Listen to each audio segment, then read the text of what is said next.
پوچھتے ہیں کہ بہن کو میراث میں کتنا ملتا ہے اور جو اس کا حصہ بنتا ہے، عموماً لوگ اس جتنا حصہ اس کا بنتا ہے اس سے کم حصے پر راضی کرتے ہیں اور اس سے دستخط لے لیتے ہیں۔ تو اس کی شرعی حیثیت کیا ہے؟ تو حسنین بھائی، میں آپ کو بتانا چاہتا ہوں کہ قرآن مجید میں سورہ نساء 34 پارے میں اللہ رب العزت فرماتے ہیں کہ یوصیکم اللہ فی اولادکم للذکر مثل حظ الانثیین، یعنی دو عورتوں کو جتنا ملتا ہے اتنی جتنا ایک مرد کو ملے گا۔ تو یہاں پر ایک لاجک یہ بھی ہے کہ اللہ رب العزت قرآن مجید میں عورتوں کے حصے پر زور دیتا ہے کہ للذکر مثل حظ الانثیین، کہ مرد کے لیے وہ حصہ ہے جو دو عورتوں کے لیے ہے۔ اگر بہنوں کو، یہاں پر ہمارے ہاں یہ بہت بڑا مسئلہ چلتا ہے کہ بہنوں کو میراث سے محروم رکھا جاتا ہے۔ جب میراث کو تقسیم کرتے ہیں تو بھائی آپس میں بندر بانٹ تو کر لیتے ہیں مگر بہنوں کو مکمل نظر انداز کر لیتے ہیں۔ تو کہا جاتا ہے کہ ہم نے بہنوں کو راضی کر لیا ہے یا ہم نے اس سے ہمیں معاف کر دیا ہے، تو جب اس کی شریعت میں بالکل بھی کوئی حیثیت نہیں ہے۔ اگر مثال کے طور پر اگر آپ کی بہن کی 2 لاکھ روپے یا 2 لاکھ روپے اس کے حصے میں بنتی ہے، اگر آپ اس کو 20,000 روپے یا 40,000 روپے اسے دیتے ہیں اور اس سے دستخط لیتے ہیں دھوکے پر، تو اس کی شریعت میں کوئی بھی حیثیت نہیں رہ جاتی، کیونکہ قرآن مجید کا واضح حکم ہے کہ للذکر مثل حظ الانثیین، یعنی بہنوں کو میراث میں اتنا ہی حق ہے جتنا ایک بھائی کا ہے۔ یعنی ترکہ میں بہن کا وہ حصہ جو قرآن مجید نے بتایا ہے، اور قرآن مجید نے نہ صرف بتایا ہے بلکہ اس کا نصاب بھی رکھا ہے کہ بہنوں کو اتنا ملے گا۔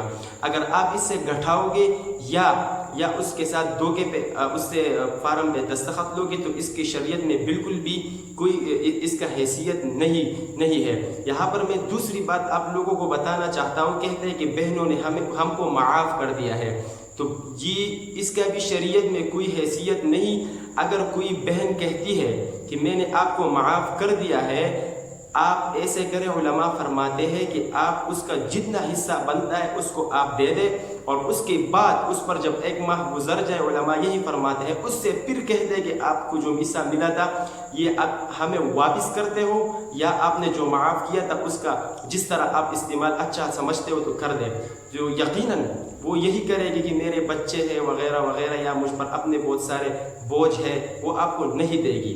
اور یہاں پر ایک بہت بڑا مسئلہ یہ بھی آ جاتا ہے کہ بہنوں کو کہا جاتا ہے، بہنوں کے سامنے 2 آپشن رکھے جاتے ہیں، حصہ لو بھائی چارہ ختم، حصہ لو گے رشتہ داری ختم، حصہ لو آنا جانا ختم۔ تو اب بتاؤ آپ رشتہ داری کو فوقیت دیتے ہو یا حصے کو؟ تو بہن بیچاری کے پاس تو اور کوئی دوسرا راستہ ہوتا بھی نہیں ہے بھائیوں کے علاوہ، کیونکہ جب وہ شادی کر جاتی ہے، اپنے خاوند کے گھر چلی جاتی ہے، تو اس کا تو پھر اپنے خاوند کے خاندان کو اس نے سنبھالنا ہوتا ہے، اپنا جو رواج جو کچھ بھی ہو رواج کے مطابق وہ اپنے شوہر کو وہ سنبھالتے ہیں۔ یہ بالکل اس کا بھی شریعت میں کوئی حصہ نہیں، بلکہ قرآن مجید کا سورہ نساء میں یہ آیت ہے کہ یا ایھا الذین آمنوا لا یحل لکم ان ترثوا النساء کرہا، کہ اے مومنو ناحق طریقے سے کسی بھی، یعنی اس کا مطلب یہی ہے کہ ناحق کسی بری طریقے سے کسی عورت کے مال کا مالک نہ بنو۔ بہرحال اس کا ایک مطلب مہر کا بھی آ جاتا ہے، مگر اگر آپ اس پر ناحق طریقے سے قابض ہو جاتے ہیں، یعنی کسی طریقے سے اس کو جائیداد سے محروم رکھتے ہیں یا کم مال دے کے اس سے انگوٹھا لگاتے ہیں یا دستخط کروا لیتے ہو، تو اس کا شریعت میں اس کا بالکل بھی کوئی حیثیت نہیں۔ اگر آپ کے پاس یہی مال موجود ہے جس میں بہن کا حصہ آپ نے نہیں دیا، یا آپ نے دھوکے کے ذریعے سے وہ لیا ہوا ہے، یا آپ نے اس کا جتنا حصہ بنتا تھا اس سے کم دیا ہوا ہے، اور یا آپ نے یہ آپشن رکھا ہے کہ آپ نے بائی لینا ہے یا حصہ لینا ہے، تو ان تمام صورتوں میں آپ کے پاس جو ان کا حصہ بچ جاتا ہے تو آپ کا مال بالکل حرام ہے، کیونکہ حدیث میں آتا ہے کہ جس کسی شخص نے بھی اپنے مسلمان بھائی کا جو ناحق طریقے سے اس کا زمین غصب کیا تو یعنی اس کے لیے جہنم کی آگ ہے. اگر پھر وہ مسلمان آپ کی بہن ہو, آپ اس کو وہ آپشن دے دیتی ہے, آپ مجبور کر لیتے ہیں اس کو, مجبور اتنا اس کو بنا دیتی ہے کہ وہ پھر بیچاری سوچ میں پڑ جاتی ہے کہ میں رشتہ داری کو لوں اور یا اس حصے کو لے لوں, تو پھر وہ مجبوراً کہہ دیتی ہے, اس کے پاس کوئی دوسرا راستہ بھی نہیں بچ جاتا, تو وہ مجبوراً کہنے پر یہ مجبور ہو جاتی ہے کہ میں نے حصہ معاف کر دیا ہے. تو اس کا شریعت میں اس کا بالکل بھی حیثیت نہیں ہے. اس کا جتنا بنتا ہے یہ آپ کو اس کو دینا ہوگا, کیونکہ ہمارے یہاں اکثر کہا جاتا ہے کہ عورتوں کو کس نے لایا ہے, عورتوں کو کس نے لایا, عورتوں کو قرآن مجید نے لایا ہے. یوصیکم اللہ فی اولادکم للذکر, یہ کیا ہے, للذکر مثل حظ الانثیین, عورتوں کو قرآن مجید نے بیچ میں لایا ہے. آپ کون ہوتے ہیں عورتوں کو سائڈ پہ کرنے والے, عورتوں کو مستثنا قرار دینے والے؟ تو خدا کے لیے اپنے بہنوں پر, اپنے یا بیٹیوں پر یہ ظلم کرنا بند کر دیں. میں والدین سے بھی گزارش کرتا ہوں کہ آپ جب زندہ ہو تو آپ اسی طرح منصفانہ طریقے سے, یہ سب تو آپ کے بچے ہی ہوتے ہیں, اس میں کوئی اونچ نیچ نہیں ہے. اگر آپ کا بیٹا ہے اس اور بیٹی ہے, جتنا بیٹے کا باپ پر حق ہے اتنا بیٹی کا بھی باپ پر ہی حق ہے. جتنا ایک بھائی کو حیثیت حاصل ہے اتنا بیٹی کو بھی حیثیت حاصل ہے.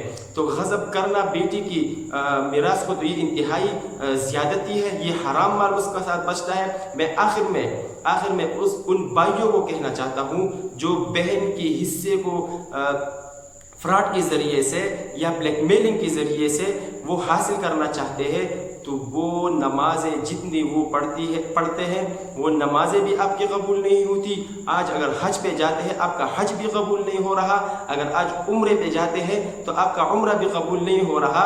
آپ اگر ان پیسوں کے ذریعے سے مالی تجارت کر رہے ہو, آپ حلال مال کے ساتھ حرام کو ملا رہے ہو, آپ کا وہ مال بھی حرام میں چلا جاتا ہے. آپ کا نہ نمازوں کا فائدہ ہے, نہ آپ کا حج کا فائدہ ہے, نہ عمرے کا فائدہ ہے. جب تک آپ اپنے بہن کو وہ حصہ نہیں دے دیتے جتنا اس کا حق بنتا ہے, تب تک آپ کا وہ تمام مال جس سے آپ حج کرتے ہو, عمرہ کرتے ہو, آپ تبلیغ میں جاتے ہو, آپ اللہ کی راہ میں جاتے ہو, آپ علم حاصل کرتے ہو, یہ سب بے فائدے ہیں, یہ سب لا حاصل ہے. آپ کو بہنوں کا حق دینا ہوگا. آپ کو اپنی بہن کی جتنا ایک دو بھائی ہو, ایک اور دوسرے کا جتنا حق ہے اتنا تیسری بہن کا بھی حق بنتا ہے. جتنی بھی بہنیں ہوں ان کا حق ہے میراث میں. اللہ رب العزت نے عورتوں کا حق میراث قرآن مجید نے متعین کر دیا ہے. بلکہ اگر ہم قرآن کی طرف دیکھ لیں تو اس نے یہ نہیں کہا کہ جتنا ایک بھائی کو ملتا ہے, ایک بھائی کا آدھا حصہ دو حصے کر کے آدھا دو بہنوں کو ملتا ہے. یہ نہیں, قرآن نے فرمایا کہ جتنا دو بہنوں کو ملتا ہے اتنا ایک مرد کو ملے گا. یعنی زور دیا ہے اس پر. بالکل یہ قرآن مجید نے متعین کر دیا ہے. یہ جو ہمارا کانسیپٹ بنا ہوا ہے کہ رشتہ داری ختم کر دی جائے گی یا آنا جانا بند ہو جائے گا, یہ مکمل بلیک میلنگ میں آتا ہے. اور حدیث میں اس طرح لوگوں کے لیے جہنم کی وعید کر دی گئی ہے. اور قرآن مجید میں بھی ہے کہ جس نے جس کسی کی زمین پر قبضہ ڈالا تو وہ زمین قیامت کی دن تھوک بنا کر اس کے کاندھوں پر, اس کے گردن پر اس کے ساتھ لٹکا دیا جائے گا. تو اللہ تعالی ہم سب کو اس پر عمل کرنے کی توفیق عطا فرمائے. اور انشاءاللہ اگلی ویڈیوز میں یہ بتاؤں گا کہ بہن کا, بھائی کا, ماں باپ جب زندہ ہو کتنا حصہ کتنا بنتا ہے. انشاءاللہ وہ میں اگلے ویڈیو میں بتاؤں گا. تو تب تک کے لیے خدا حافظ. ہمارے